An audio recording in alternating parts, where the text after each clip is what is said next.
What's going on, guys? This is Cole, aka Proximitty, bringing a brand new video today. The other day I got asked in the comments, Cole, do you think that FFA makes you an overall better player?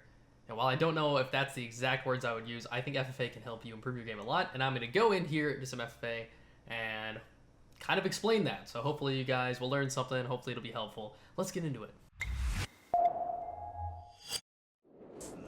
So it looks like we got the map, the rig here. Now, I just want to go ahead and clarify again before I get too far into this that I'm only trying to say that by playing FFA, you can definitely improve your overall game. I believe if you implement a lot of things that you need to pay attention to in order to do well in FFA. So, hopefully, what I'm trying to say is, if you're just loading into FFA and running around, you're gonna improve your gunfights. You know, you're gonna improve your shooting. Because one thing you're going to see in FFA is a lot of action, because obviously everybody is an enemy.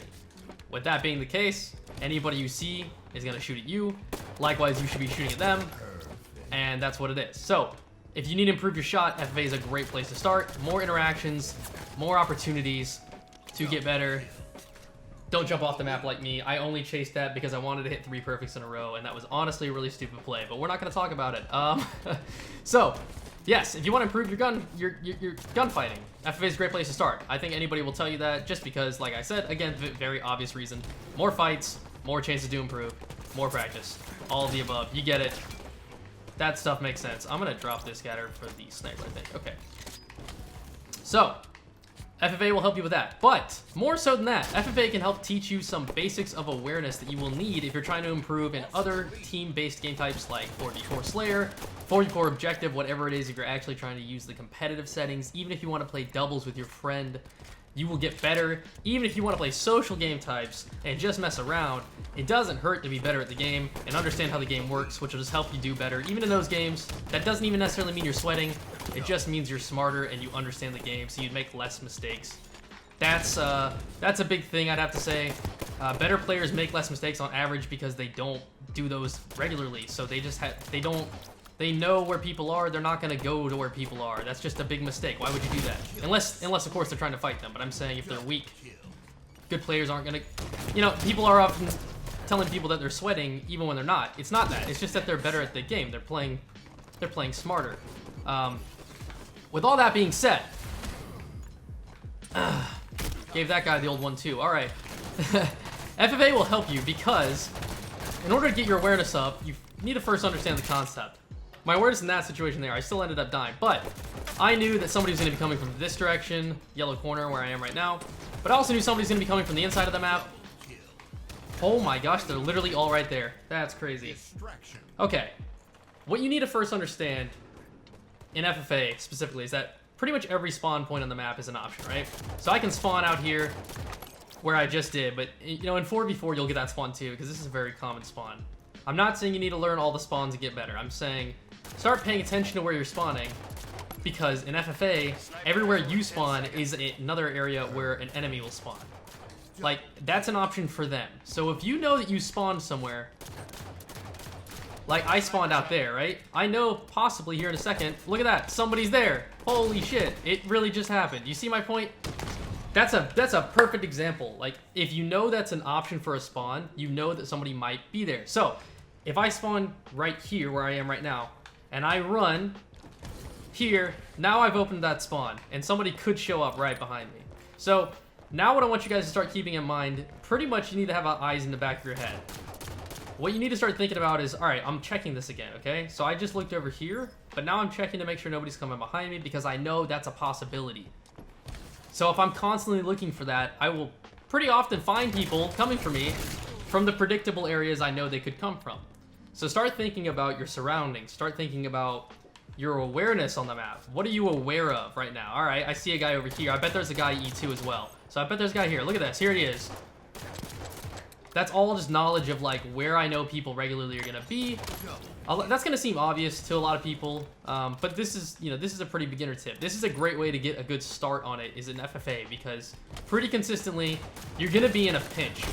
And now I'm checking behind me. See, there's somebody that could have killed me if he was looking at me. Either way, that's a potential enemy. So that's the type of thing you need to start thinking about. All right, I'm checking again here where I just opened. I was just looking at it. I gave it up. Checking again. Doesn't look like anybody's home. All right. I saw somebody beneath me on my radar. All right, here we go. So if you start doing this regularly, when you go back to playing doubles or going back to playing 4v4, whatever it is, you're gonna start thinking more about your surroundings and start thinking about, okay, if I see one red guy on the enemy team right here, there's a good chance that one might be over here as well, because they're teammates and they're gonna push the similar areas of the map together, right? These are things you need to start thinking about. You'll start to build awareness of where you are, where your teammates are on the map, and you'll start to improve rapidly, I might mention. Because the smarter you get, the better you're gonna get. You don't have to have a super amazing shot. If you're in the right place or you're helping your teammates at the right time, you'll start to improve your game a lot. I hope you guys understand what I'm trying to communicate here. I hope it's coming through clearly, because FFA will give you just a very basic level of an understanding of your surroundings and help you not just run around and wait till you see people. I used to play like that for a long time before I started getting smarter and understanding the game more. I really was just kind of running around aimlessly until I saw somebody and I'd shoot them. The difference is that I was pretty good at shooting because all I focused on was improving my shot. So my shots were pretty good, but when it came down to it, I didn't really know where I should be going or where I should be standing, what I need to be opening, what I need to be blocking. These are things you want to start learning early when you want to get better, because you don't want to put it off and be like me, who was pretty mechanically talented, but actually clueless when it came to the actual, like, the meta game, just the more intricate parts of the game. But I'm going to go into another map and help break down my mindset in these games and hopefully help you guys also improve on other aspects of your awareness. All right, looks like we got the map Truth for the second map of this video, which is actually perfect because I really want to talk about power-ups and how it can add into your awareness on what's going to happen on the map for not just yourself, but also other players. So first of all, you want to try to get the time on it if you definitely can, because that's important. So I know it's going to come up at 53. I first need to evade this guy who's on me. I'm doing an okay job right now. Which way did he jump up? Yeah, here we go. There we go. All right, cool. So just as you can see right there, camouflage is super useful for almost any game type you can think of, but definitely FFA, because you can just run around and clean up kills, get easy picks on people. Obviously, you know, in a game type where you're trying to race to see who can get a kill count first, you want to be quick at killing people. That guy's so hard to predict with his movement, man. All right, my camo's running out here, so I'm gonna go ahead and rotate here and try to get some. I heard some fighting going on. But, all right, when the next camo comes up, you'll start to see where my decision making comes in. You know, right now I'm gonna keep implementing what I was talking about earlier. Knowing my surroundings, checking around me. This guy should die, we got him. All right, I'm gonna shot in the back of here. We couldn't live, that's okay.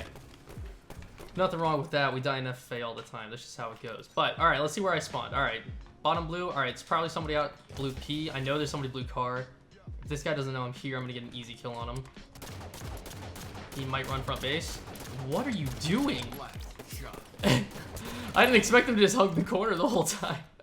All right, I know somebody's probably in P2. Somebody's definitely gonna spawn in blue behind me, so I'm gonna open that up. Again, this is just keeping aware of what's going on. I know somebody's still in blue. He's probably pushing my blue P now. When you start to get better at doing this and you start to get better at, you know, juggling these extra things in your mind as you're playing, you can start to actually time round about how long it would take somebody to make a push. So if you know that they spawn in a very, you know, if they spawned at underneath blue, it's very likely he might end up pushing out blue P Street. But you'll start to know that, and you'll start to give yourself a little bit of time to work around that. You know, maybe push red P Street, and then it's time to look back. There he is. You know, that sort of thing. All right, new camo's coming up. Here we are. I'm late on it, and I costed it because I was talking. But we're going to get the next one because I know what time it is, so it's 50. No problems. Oh, I made that guy quit. It's just a camo, man. All right, I got naded out. Okay, well, I'm going to talk about the idea of it anyways because I have a little bit of time here. So if you're trying to get camo, if you have the time for it, you know that it's, you know, it's going to be up at 50, right? I know that for the next one. It'll be up at 7:50. If you guys don't know, the camo is on every 2 minutes, okay? So if you get it on the 51st second of the 11th minute, it'll be up at 9:51, right? Pretty simple. Just so you have that clock in the bottom right of your screen, you want to keep that in mind. This obviously is only important on maps with power-ups, but also power weapons. Now, you know, yeah, of course there's the power weapon timer that, you know, is, you know, so famously disliked in this game. I don't like it either. You know, it'll tell you the 30 seconds before that power weapon comes up. But, you know, it's still useful to know which minutes they end up coming up on anyways, because you can still then start to plan a little bit early with your team, or yourself. Just start talking about, you know, in your own head what you need to be working towards on the map, the things that you need to start prioritizing, because you know that's going to be very useful, obviously. So, alright, I'm in a pinch here. Classic FFA. But, alright, if I know it's coming up in 40 seconds, right, based on the clock right now, I know that, okay, in about 10 seconds... This is fine, I died there. About 10 seconds before the power-up comes up, you want to make sure that you're alive and probably not taking fights. You know, I'm not saying don't take fights, you totally can, but if you take a fight, what's likely going to happen is you're going to be weak on shields, even if you win the fight, and that's going to make it harder for you to grab the power-up. So right now, I'm just going to hover here and try to live. Yeah, if you're just trying to burn the power-up, there's no worry about being weak, but if you want to be able to use it, you want to stay alive with it. Alright, so let's see. I'm staying alive here. I didn't take any fights. It's about to be up. Nobody's on it. I'm going to go ahead and make my move. Here it is. There it is. Okay, that guy grabbed it a little bit later than I thought. So there we go. 48, so it'll be 46 the next one, roughly. It's a little bit like a 2 minutes and 1 second. Sometimes, I don't know. It's kind of a... You just need the rough estimate to get through, basically. But you can see, like, I was making sure that I had the easiest play in the world to make... you know, this camel mine. I just waited to make sure that nobody was going to be on it. I'm now in a 1v1 on truth. That's actually crazy. But yeah, this guy should probably quit, I'm going to imagine. That's kind of the idea. That's alright. I don't want this part to go too long anyways. I just really wanted to talk about another aspect. This is something that if you get in the practice of doing an FFA, you'll start to get in the practice of doing, and again, doubles, 4v4, other things. It'll help you improve a lot, because controlling the power-ups can often mean controlling the map on a lot of maps. It'll help you break setups, it'll help you work the objective, it'll help you get a lot of kills in Slayer. Obviously, kills are the objective in Slayer, so that's what you want to do. So, hopefully, these FFA tips, these are kind of just base FFA tips, but, you know, hopefully these will help you improve. In terms of improving your shot, you know, I have a video based on that, so if you want to, you know, check that out, and maybe you're asking yourself, you know, how do I improve my shot, there's a way to, you know, maybe learn from there. You guys should check it out. I'll make sure it's linked in the description below. But yeah, I think it's going to wrap this up. Unless something really funny happens in this 1v1 with this guy, I probably won't include this part in the video. So, thank you guys for watching. If you enjoyed, make sure you leave a like, subscribe if you haven't already. I'll catch you guys in the next one.